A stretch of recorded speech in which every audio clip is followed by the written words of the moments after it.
Like and subscribe and click the bell icon to get new video updates. Australian athletics great John Landy remembered as an inspiration. Tributes have poured in for legendary Australian athlete and former Victorian Governor John Landy, who has died at the age of 91. Key points. Landy was the second man to break the revered 4-minute barrier for the mile in 1954.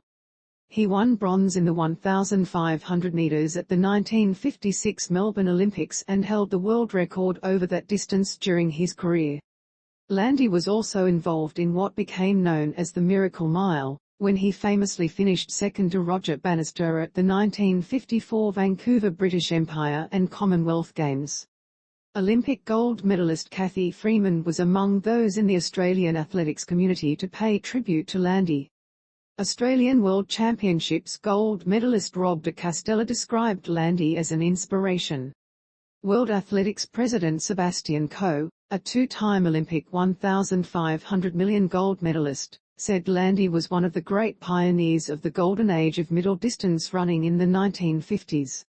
He lit the spark that led to the legendary chase for the 4-minute mile between 1952 and 1954 and was one of main protagonists in that quest, said Coe, who held the mile world record during his illustrious career.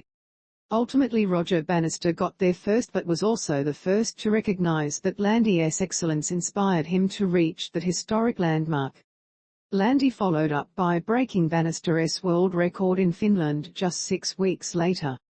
Landy is most famously remembered for his performance in the mile final at the 1956 Australian Championships at Melbourne's Olympic Park. Read more. Both his talent and sportsmanship came into play when during the race a number of athletes fell in the third lap, with future Olympic medalist Ron Clarke among them. Landy stopped to check if Clarke was uninjured, before deciding to chase down the leaders to win the event. The performance is often considered one of the greatest moments in Australian sporting folklore and was voted the finest sporting moment of the century at the Sport Australia Hall of Fame Gala in 1999. Athletics Australia President Jan Swinhoe said Landy's contribution to Australian athletics was immeasurable. We are incredibly saddened to learn of John's passing, and our sincere condolences are with Lynne, Alison and Matt, as well as the many people within the athletics community who were touched by John's talent and humility, Swinhoe said. John knew what it took to excel at the highest level, and his determination to reach new heights has inspired generations of Australian distance runners.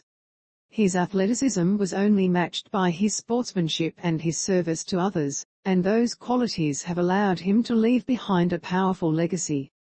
Australian Olympic Committee President John Coates said Landy personified the values of the Olympic movement in every respect.